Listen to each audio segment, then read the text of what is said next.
Hello बच्चों, कैसे हैं आप सब। मैं आशा करती हूँ कि आप सब अच्छे होंगे, स्वस्थ होंगे और अपनी अच्छे से पढ़ाई भी कर रहे होंगे। मैं नीतू रानी स्वागत करती हूँ आपका अपने चैनल जिसका नाम है लर्निंग विद फन।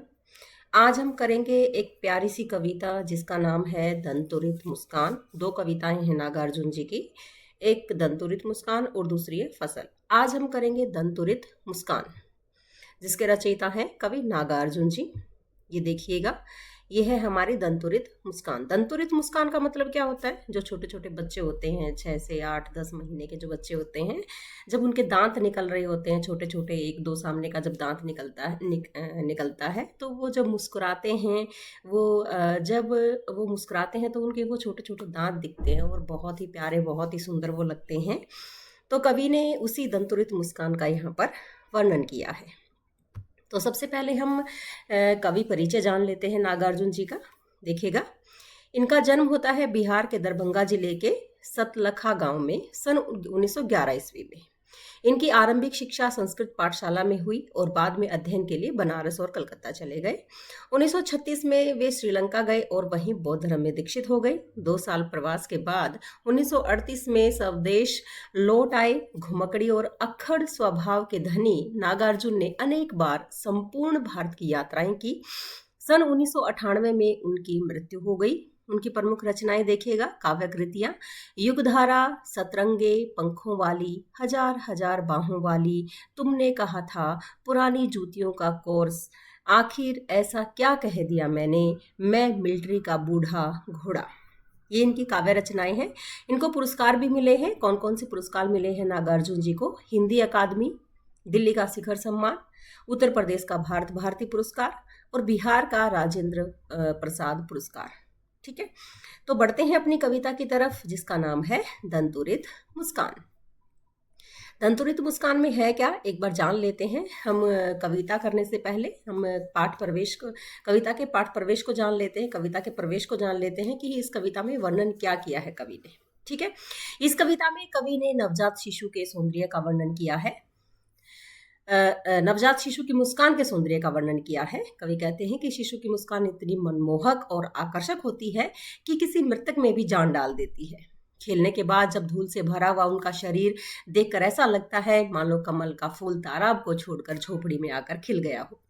तुम्हारे स्पर्श को पाकर पत्थर भी मानो पिघल कर जल हो गया हो, यानी तुम्हारे जैसे शिशु की कोमल स्पर्श पाकर किसी भी पत्थर हृदय व्यक्ति का दिल पिघल जाएगा। कवि कहते हैं कि उनका मन बांस और बबूल की भांति नीरस और ठूंठ हो गया था, परंतु तुम्हारी कोमलता का स्पर्श पाकर वो फिर से शेफालिका के फूलों की तरह मतलब वो कोमल हो गया है। कवि के हृदय में वात्सल्य की धारा बह निकली है। वे अपने शिशु से कहते हैं कि तुमने मुझे आज से पूर्व नहीं देखा, इसलिए मुझे पहचान नहीं पा रहे हो। वे कहते हैं तुम्हें थकान से उबारने के लिए मैं अपनी आंखें फेर लेता हूं ताकि तुम भी मुझे एकटक देखना बंद कर दो। कवि कहते हैं कि क्या हुआ यदि तुम मुझे पहचान नहीं पाए, यदि आज तुम्हारी माँ ने न होती तो आज मैं तुम्हारी ये मुस्कान भी नहीं देख पाता। वे अपनी पत्नी का आभार जताते हुए हुए कि तुम्हारा मेरा क्या संबंध है, यह तुम इसलिए नहीं जान पाते क्योंकि मैं इधर उधर भटकता रहता हूँ, तुम्हारी ओर ध्यान नहीं देता हूँ। तुम्हारी माँ ने ही सदा तुम्हें स्नेह प्रेम दिया है और देखभाल की है, पर जब भी हम दोनों की निगाहें मिलती हैं तब तुम्हारी यह मुस्कान मुझे आकर्षित कर देती है। ठीक है, तो ये है हमारी कविता में जो कि है दंतुरित मुस्कान। तो बढ़ते हैं अपनी कविता की तरफ। काव्यांश पहला काव्यांश देखिएगा दंतुरित मुस्कान का। पहले इस कविता पाठ कर लेते हैं। तुम्हारी यह दंतुरित मुस्कान, तुम्हारी यह दंतुरित मुस्कान मृतक में भी डाल देगी जान। धूली धूसर तुम्हारे ये गात, धूली धूसर तुम्हारे ये गात, छोड़कर तालाब मेरी झोपड़ी में खिल रहे जलजात।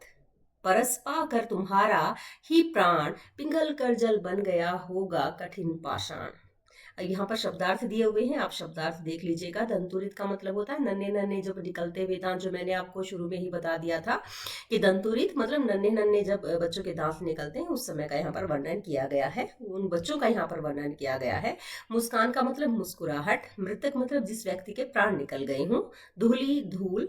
धूसर पीलापन लिए भूरा या मटमैला रंग। जब बच्चे धूल में खेलते हैं, मिट्टी में खेलते हैं, तो वो मिट्टी से जब लथपथ हो जाते हैं तो उस समय उनका जो दिखता है, जो उनका चरित्र दिखता है, जो उनका फेस दिखता है, तो उसको हम धूसर बोलेंगे। गाद मतलब शरीर, काया, जिस्म, बदन, देह। जलजात का मतलब जो जल में उत्पन्न हुआ हो, जैसे कमल का पौधा होता है। परस यानी कि स्पर्श या छूना। ठीक है, तो इस कविता में है क्या, इस कविता में देखिएगा।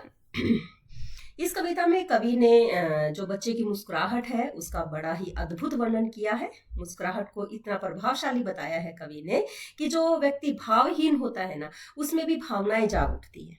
तो यहाँ पर कवि कहते हैं कि तुम्हारी यह दंतुरित मुस्कान मृतक में भी डाल देगी जान। कवि अपने छोटे से बच्चे की मन को हरने वाली मुस्कान को संबोधित करते कहते हैं कि तुम्हारे ये छोटे छोटे दांतों वाली जो मुस्कान है ना, ये बड़ी ही मनमोहक है। वह किसी मुर्दे में अर्थात मरे हुए व्यक्ति में भी क्या डाल सकती है, जान डाल सकती है। ठीक है, आया समझ। कहने का भाव क्या है, कहने का भाव है कि जो बच्चे की जो मुस्कान होती है वो बड़ी ही निश्चल होती है, और जीवन की कठिन परिस्थितियों से निराश हुआ जो व्यक्ति होता है वो उस बच्चे की मुस्कान को देखकर मतलब उसमें जीवन जीने की प्रेरणा उत्पन्न हो जाती है। ठीक है, आया समझ। अगर कोई तुम्हारी यहाँ पर कवि कहते हैं, अगर कोई तुम्हारी इस छोटे छोटे दांतों वाली मुस्कान को देख ले ना, तो वह भी एक बार खुशी से खिल उठेगा और उसके मन में इस दुनिया की ओर जो आकर्षण है वो जाग उठेगा। उसकी जीने की जो चाहत है वो फिर से उसके अंदर जाग जाएगी। ठीक है, आगे देखिए। धूली धूसर तुम्हारे ये गात, छोड़कर तालाब मेरी झोपड़ी में खिल रहे जलजात। अब यहाँ पर कवि क्या कहते हैं, कवि कहते हैं कि तुम्हारे इस धूल से भरे हुए सने, भरे हुए शरीर, मतलब जब बच्चे छोटे होते हैं तो वो पैदल पैदल नहीं चल पाते, तो वो अपने घुटनों के बल चलते हैं, तो वो मिट्टी में खेलकर बहुत खुश होते हैं, तो मिट्टी उनके पूरे शरीर पर लथपथ हो जाती है।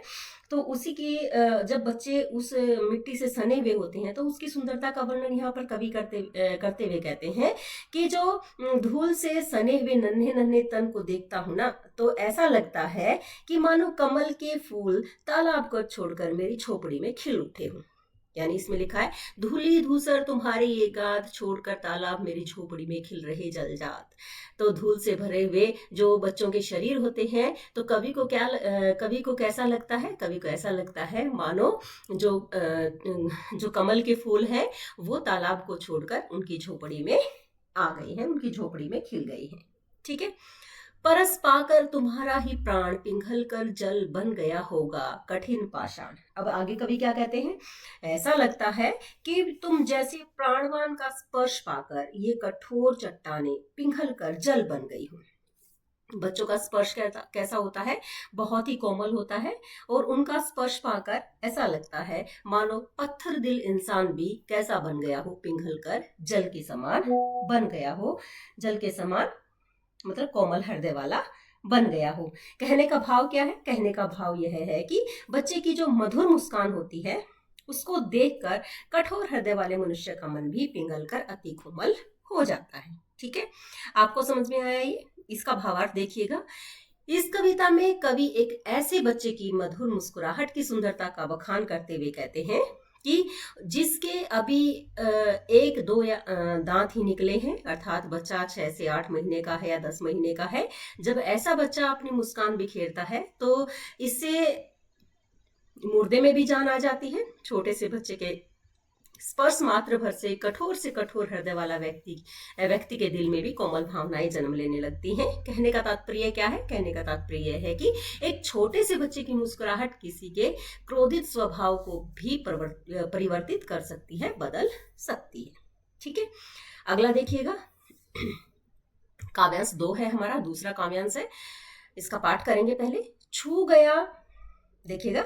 छू गया तुमसे कि झरने लग पड़े, शेफालिका के फूल, बांस था कि बबूल, तुम मुझे पाए नहीं पहचान, देखते ही रहोगे अनिमेष, थक गए हो, आंख लूं मैं फेर। अब इसके शब्दार्थ देखिएगा। शब्दार्थ है, कठिन का मतलब होता है कठोर, पाषाण पत्थर। शेफालिका का एक कोमल सा सदाबहार पौधा होता है, उस पर कोमल कोमल फूल आते हैं, उसका यहाँ पर वर्णन किया गया है। निर्गुड़ी मतलब नीली का। अनिमेष बिना पलक झपकाए या बिना पलक गिराए जब एकटक देखता रहता है बच्चा, उसका यहाँ पर वर्णन है। फेर का मतलब हटाना। ठीक है, तो इसकी व्याख्या देख लेते हैं हम। इसमें कवि क्या कहना चाहता है। इसमें कवि ने सॉरी, इसमें कवि ने क्या किया है, इसमें कवि ने बच्चे के छूने या बच्चे की कोमलता का वर्णन करते हुए कवि कहते हैं, कहते हैं कि उनके उस छोटे से बच्चे के निश्चल चेहरे में ऐसा जादू है, उसको छू लेने से बांस या बबूल से भी शेफालिका के फूल गिरने लगते हैं। छू गया तुमसे कि झरने लग पड़े, शेफालिका के फूल। जैसे ही कवि ने अपने बच्चे को छुआ तो ऐसा लगा कि इतना कोमल बच्चा, मतलब बच्चों की जो स्किन होती है, जब छोटे छोटे बच्चे होते हैं वो बहुत ही मतलब नाजुक, बहुत बड़े ही कोमल होते हैं। तो उस छूने का वर्णन यहाँ पर कवि ने किया है। छूने का बड़ा ही अद्भुत वर्णन किया है कि छोटे से बच्चे के निश्चल चेहरे में वह जादू था। ठीक है, क्या जादू था कि उसको छू लेने से बांस या बबूल से भी शेफालिका के फूल गिरने लगते हैं। कहने का तात्पर्य क्या है, कहने का तात्पर्य यह है कि जीवन की जो कठिन परिस्थितियां होती हैं, कठिन परिस्थितियों के कारण या विपरीत परिस्थितियों के कारण कवि का मन कैसा हो गया था, बांस और बबूल के समान कठोर और शुष्क हो गया था। बच्चे की मधुर मुस्कुराहट को देखकर उसका मन, जो मन है या स्वभाव है, वो पिघल कर कैसा हो गया, शेफालिका के फूलों की तरह सरस, सुंदर और कोमल हो गया। ठीक है, समझ में आया। तुम मुझे पाए नहीं पहचान, देखते ही रहोगे अनिमेष। अब आगे कवि क्या कहते हैं कि आगे कवि कहते हैं कि जब कवि अपने बच्चे की तरफ आता है, बच्चा पहली बार अपने पिता को देख रहा होता है, तो इसका वो अपने पिता को पहचान नहीं पाता। ठीक है, तो पहचाने का कैसे, क्योंकि कवि बहुत मतलब लंबे लंबे समय से बाहर रहते थे, तो इस वजह से वो अपने पिता को पहचान नहीं पाता है। तो उसी का वर्णन यहाँ पर इन दो लाइनों में कवि ने किया है। क्या किया है देखिएगा इसका वर्णन। हाँ, इसका वर्णन देखिएगा। इसमें कवि ने क्या कहा है, इसमें कवि ने कहा है कि तुम मुझे सॉरी पहचान नहीं पाए हो, क्योंकि बच्चा कवि को अपलक यानी कि बिना पलक झपकाए देख रहा है। कवि उस बच्चे से कहते हैं कि यदि वह बच्चा इस तरह अपलक कवि को देखते देखते थक गया हो तो उसकी सुविधा के लिए वो क्या करे, वो अब उससे अपनी आंखें फेर ली। तुम मुझे पाए नहीं पहचान, देखते ही रहोगे अनिमेष। जैसे कभी भाई लंबे लंबे समय तक बाहर रहते हैं, तो वो कभी कभी आते, कभी बहुत दिनों बाद अपने घर वापस आते हैं, तो उनको एक बच्चा होता है, तो वो बच्चा उनको पहचानने के लिए उनको एकटक देखता रहता है। तो कभी कहते हैं थक गए हो, आंखें लूं मैं फेर। अब कवि कहता है कि मैं आंखें फेर लेता हूं ताकि तुम्हें तुम्हारी आंखों को क्या मिल सके, विश्राम मिल सके। ठीक है, कवि के कहने का तात्पर्य क्या है, कवि के कहने का तात्पर्य है कि कवि बच्चे से उसके पास खड़ा होकर पूछता है कि तुम मुझे इस तरह लगातार देखते हुए थक नहीं गए होगे, इसीलिए जो मैं तुम पर से अपनी नजर स्वयं हटा लेता हूं ताकि बच्चा भी अपनी पलकें झपकाए और आराम करे। ठीक है, आगे आगे देखिएगा। इसका भावार्थ यहाँ पर दिया हुआ है, भावार्थ देखिएगा। उपरोक्त पंक्तियों में कवि स्वीकार कर रहे हैं कि परिस्थितियों के कारण या विपरीत परिस्थितियों के कारण या कठिन परिस्थितियों के कारण उनका जो स्वभाव है वो बदल गया था। बच्चे की मुस्कुराहट ने उसकी सारी परेशानियों को भुलाकर उनके कठोर हृदय को फिर से पहले जैसा कर दिया है। इस काव्यांश में हमें एक पिता का अद्भुत प्रेम भी देखने को मिलता है, क्योंकि जब बच्चा अपने पिता को पहचानने के लिए उसे एकटक दृष्टि से देख रहा होता है, तब उस बच्चे को इस तरह कोई परेशानी न हो जाए, वह पिता न चाहते हुए भी अपने बच्चे से नजर फेरने को भी तैयार हो जाता है। ठीक है, अगला काव्यांश देखिएगा। हमारा अगला काव्यांश है काव्यांश 3। इसमें देखिएगा, इसमें क्या कहते हैं कवि। हाँ, क्या हुआ यदि हो सके परिचित न पहली बार, यदि तुम्हारी मान माध्यम बनी होती आज, मैं न सकता देख न पाता जान, तुम्हारी यह दंतुरित मुस्कान, धन्य तुम माँ भी तुम्हारी धन्य, चिर प्रवासी मैं इतर में अन्य। अब यहाँ पर कवि क्या कहते हैं? परिचित का मतलब जिसका परिचय प्राप्त हो। शब्दार्थ कर, पहले शब्दार्थ कर लेते हैं, उसके बाद हम आगे करेंगे। परिचित का मतलब होता है जिसका परिचय प्राप्त हो, जिसे जानते हो। माध्यम मतलब साधन, जरिया, मीडियम, एक तरह से। धन्य प्रशंसा या बड़ाई के लायक, परोपकार करने वाला। चिर का मतलब जो बहुत दिनों से मतलब दूर हो या बहुत दिनों तक चलता आ रहा हो, ऐसा। प्रवासी, प्रदेश में रहने वाला व्यक्ति जो अपने स्थान को छोड़कर किसी दूसरे स्थान पर रहता हो, तो ऐसे व्यक्ति को हम क्या कहेंगे? प्रवासी कहेंगे। इतर का मतलब अन्य, कोई और या दूसरा या कोई भिन्न। ठीक है। अब इसमें कवि क्या कहते हैं? इसमें कवि कहते हैं, क्या हुआ यदि हो सके परिचित ने पहली बार, यदि तुम्हारी मान माध्यम बनी होती आज, मैं न सकता देख न पाता जान। इसमें कवि कहते हैं, कवि अपने नन्हे शिशु को संबोधित करते हुए कहते हैं, कहते हैं, तुम मुझे पहली बार देख रहे हो, इसीलिए यदि तुम मुझे पहचान नहीं पाए तो कोई बात नहीं, ये स्वाभाविक है। कहने का तात्पर्य क्या है? कवि को इस बात का जरा भी अफसोस नहीं है, जरा भी दुख नहीं है कि बच्चे से पहली बार में उसकी जान पहचान नहीं हो पाई। कोई बात नहीं, नहीं हो पाई, क्योंकि वो बहुत दिनों बाद अपने बच्चे से मिल रहे हैं। एक माँ ही बच्चे को जन्म देकर इस धरती पर लाती है, इसीलिए कवि कह रहे हैं कि तुम्हारी माँ के माध्यम से ही आज मैं तुमसे मिल पाया हूँ। तुम्हारी माँ ही माध्यम है हम दोनों के मिलने का। ठीक है। मैं न सकता देख न जाता पान, अब न जाता जान। अब यहाँ पर कवि क्या कहते हैं? कवि कहते हैं कि अगर तुम्हारी मान माध्यम बनी होती तो मैं ना तो तुमसे मिल पाता और ना ही मैं तुम्हें जान पाता, इसलिए मैं तुम्हारा और तुम्हारी माँ का आभारी हूँ। तुम्हारी यह दंतुरित मुस्कान, धन्य तुम माँ भी तुम्हारी धन्य, चिर प्रवासी मैं इतर में अन्य। अब यहाँ पर कवि क्या कहते हैं? कवि को भी उस बच्चे के सौंदर्य का दर्शन करने का सौभाग्य प्राप्त होता है। और वो सौभाग्य किसकी वजह से प्राप्त होता है? उनकी पत्नी की वजह से, बच्चे की माँ की वजह से प्राप्त होता है। तो कवि कहते हैं, कवि आगे क्या कहते हैं कि मैं सदा घर से बाहर रहता हूँ, अन्य किसी प्रदेश में बहुत दिनों दिनों बाद घर में आता हूँ, अनजान व्यक्ति की तरह या किसी मेहमान की तरह ही हूँ। अर्थात कवि तो उस बच्चे के लिए एक अजनबी है, परदेशी है, इसलिए वह खूब समझता है कि उससे उस बच्चे की कोई जान पहचान नहीं है। ठीक है।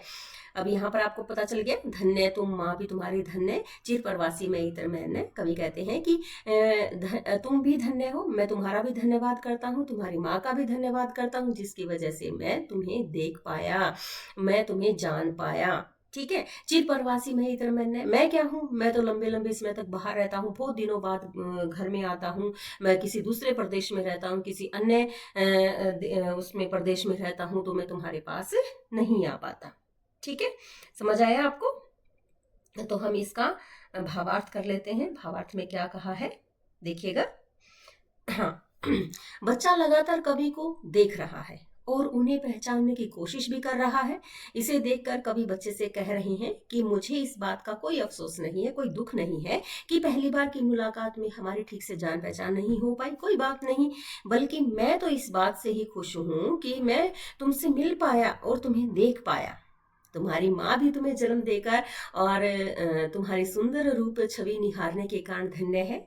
तुम्हारी और एक मैं, दूसरी ओर एक मैं हूँ जो लगातार लंबी यात्राओं पर रहने से तुम दोनों से पराया हो गया हूँ, इसीलिए तुम जैसे अतिथि से तुम्हारा संपर्क, मुझ जैसे अतिथि से तुम्हारा संपर्क नहीं हो पाया, अर्थात मैं तुम्हारे लिए अनजान ही रहा और तुम्हारा इस अतिथि से पहले कोई संबंध रहा भी नहीं, यानी तुमने मुझे पहले कभी देखा ही नहीं। ठीक है। अब अगला चलते हैं हमारा काव्यांश 4। इस अतिथि से प्रिय तुम्हारा क्या रहा संपर्क, उंगलियां माँ की कराती रही हैं मधुर पर्क, देखते हो तुम इधर कनखी मार और होती जब की आंखें चार, तब तुम्हारी दंतुरित मुस्कान मुझे लगती बड़ी ही छविमान। अब यहाँ पर कवि क्या कहते हैं, पहले शब्दार्थ देखिएगा। अतिथि का मतलब होता है मेहमान, संपर्क यानी कि मिलावट, संयोग, मेल, संबंध, आपसी लगाव, जो भी है, वास्ता, संगति, वो भी। मधुर पर्क का मतलब होता है पूजा के लिए बनाया गया दही, घी, जल, चीनी और शहद का मिश्रण, या पंचामृत भी जिसको बोलते हैं, चरणामृत भी जिसको बोलते हैं। कनखी का मतलब आंख की ओर, आंख की कोर मतलब आंखों को साइड करके जब देखते हैं हम। दूसरों की निगाहें बचाकर किया जाने वाला संकेत या तिरछी निगाहों से देखना, ठीक है, आंख का इशारा भी कह सकते हैं। आंखें चार, ये एक मुहावरा है, यानी कि आंखें चार होना, प्यार होना, प्रेम होना, किसी का आमने सामने होना, नजरों से नजरों का मिलना, इसको हम बोलेंगे आंखें चार, ठीक है। छविमान का मतलब होता है सुंदर या मनमोहक। ओके, तो देखिएगा, इस अतिथि से प्रिय तुम्हारा क्या रहा संपर्क, उंगलियां माँ की कराती रही हैं मधुर पर्क। अब कवि क्या कहना चाहते हैं, कवि अपने आप को किसी मेहमान की तरह बताते हुए कहते हैं कि वे हमेशा ही काफी लंबे समय से घर से दूर रहे हैं, जिस कारण वे न तो अपनी पत्नी से मिल पाए और न ही अपने बच्चे से मिल पाए। इसीलिए कवि अपने बच्चे से कहते हैं कि मुझ जैसे अतिथि से तुम्हारा कोई संपर्क ही नहीं रहा, अर्थात मैं तुम्हारे लिए अनजान ही रहा। यह तो तुम्हारी माँ है जो तुम्हें अपनी उंगलियों से तुम्हें मधुर पर्क चटाती रहती है। मधुर पर्क का मतलब समझ में आया, इसमें यहाँ पर शब्दार्थ में भी दे रखा है मधुर पर्क का मतलब, आप इसको ध्यान से पढ़िएगा। तुम्हें वात्सल्य भरा प्यार देती रही, कहने का तात्पर्य क्या है, कहने का तात्पर्य है बच्चा अपनी माँ की उंगली चूस रहा है तो ऐसा लगता है कि उसकी माँ उसे पंचामृत का पान करा रही है।